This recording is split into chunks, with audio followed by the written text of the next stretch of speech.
बिस्मिल्लाहिर्रहमानिर्रहीम। आप देख रहे हैं एक्टिव लेन यूट्यूब चैनल। अगर आपने हमारे चैनल को सब्सक्राइब नहीं किया तो सब्सक्राइब वाला बटन दबाकर साथ में घंटी वाला बटन भी दबा दें ताकि आपको हमारी आने वाली वीडियो बर वक्त मिल सके। चलें शुरू करते हैं आज की वीडियो। नाज़रीन कराम, आज पहली सदी हिजरी की इंतहाई मुमताज़ और मुकर्रम हस्ती की बारगाह में चलते हैं जो मदनी भी हैं, कुरैशी भी हैं, हाशमी भी हैं और हसनी भी हैं, यानी जो पोते और जिगर गोशाए मौलाए कायनात और सईदा कायनात के नूर नज़र हैं, जन्नती नौजवानों के सरदार हज़रत हसन अलैहिस्सलाम के जो भतीजे भी हैं और दामाद भी हैं, इमाम अली मकाम हज़रत इमाम हुसैन अलैहिस्सलाम के, यानी हम बात कर रहे हैं जनाब हज़रत हसन मसन्ना की। आपका नाम हसन और लकब मसन्ना था। लकब मसन्ना की वजह तस्मिया ये बयान की जाती है कि आपके नाम में 2 मरतबा हसन आता था, यानी हसन बिन हसन। बकौल इब्ने अबी सईद हसन यहिया नसाबा आपकी वालदा खौला बिनते मंजूर बिन ज़ुबान बिन सियार बिन उमरू बिन जाबर फराजी थी। आपकी कुनियत अबू मोहम्मद थी। खौला बिनते मंजूर बिन ज़ुबान फराजी 32 हिजरी में जंग जुमल के बाद इमाम हसन मुज्तबा के अक़द में आए। उनके पहले शौहर मोहम्मद बिन तलहा बिन उबैदुल्लाह थे।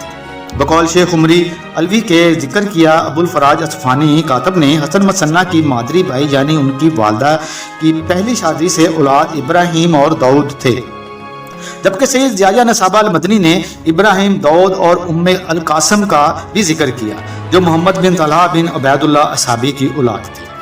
खौला बिनते मंजूर की वालदा मलाइका बिनते खारजा बिन सनान थी।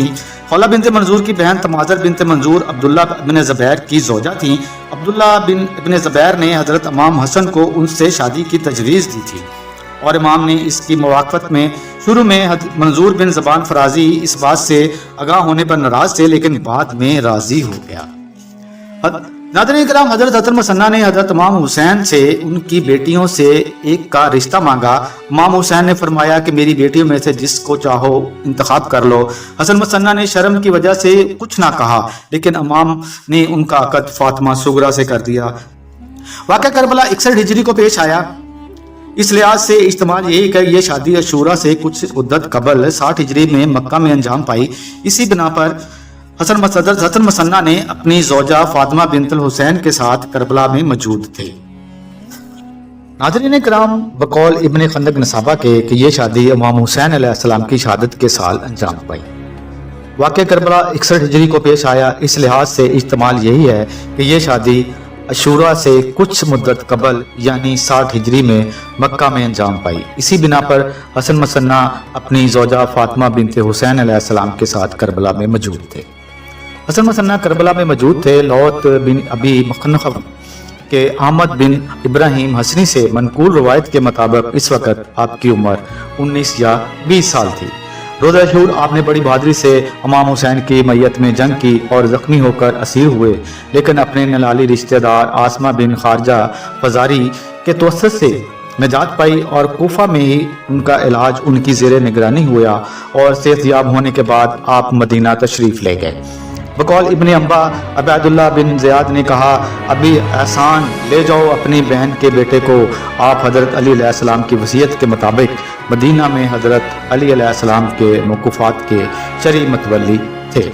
हजाज बिन यूसुफ सक़फ़ी जब मदीने का हाकिम बना तो उसने हसन मसन्ना से तकाज़ा किया कि अपने चचा उमर अतराह बिन अली को मौक़ूफ़ात की तौलीद में शरीक करार दे, लेकिन चूंकि यह तौलीद हज़रत फातिमा ज़हरा सलामुल्लाह अलैहा की औलाद से मखसूस थी, इसलिए आपने इनकार किया और शाम में उमवी खलीफा अब्दुल मालिक बिन मरवान के पास चले गए तो उमवी खलीफा हजाज को इस काम से मना कर दिया।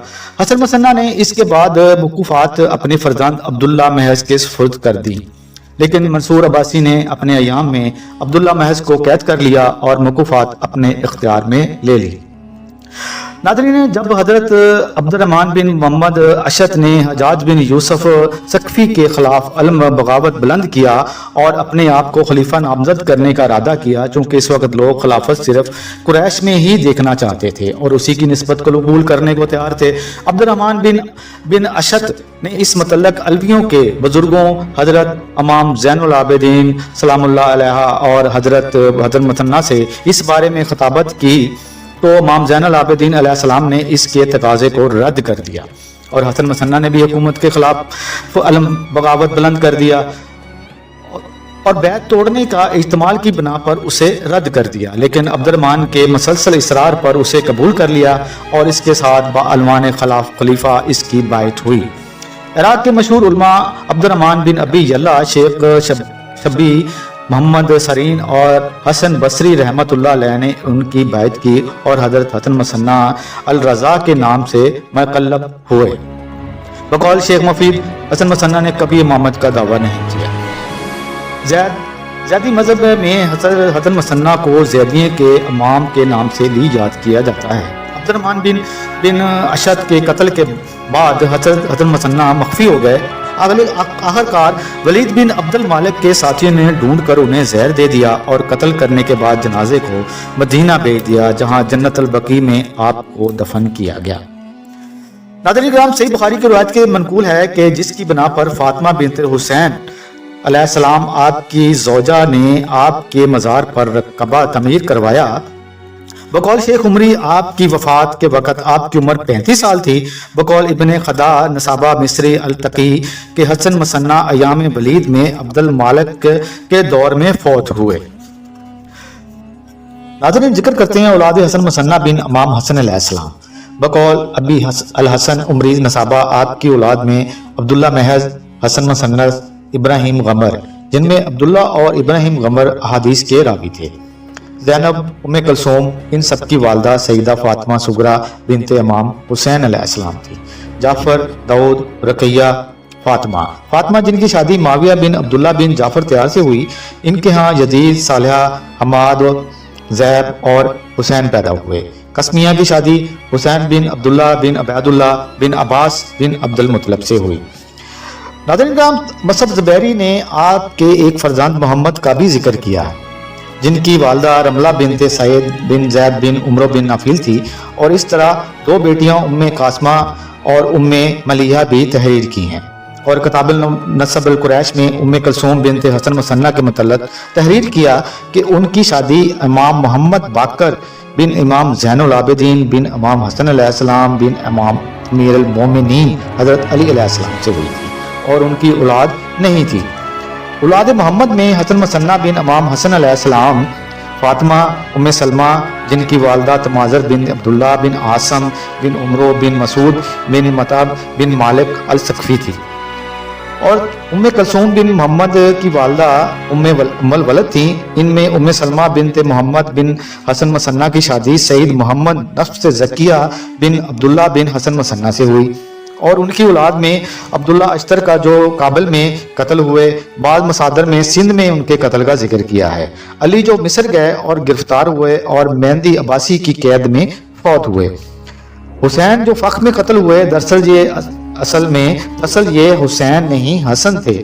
فاطمہ، زینب، پھر ام کلثوم بنت محمد حسن مثنی کی شادی عیسیٰ بن علی بن عبداللہ بن عباس بن عبد المطلب سے ہوئی، اور آپ ام محمد اور ام عباس نامی بنات بھی پیدا ہوئی۔ تو دوستو، یہ تھی ہماری آج کی ویڈیو۔ انشاءاللہ اگلی ویڈیو میں ملاقات ہوگی، تب تک کے لیے اجازت دیجیے۔ اللہ حافظ۔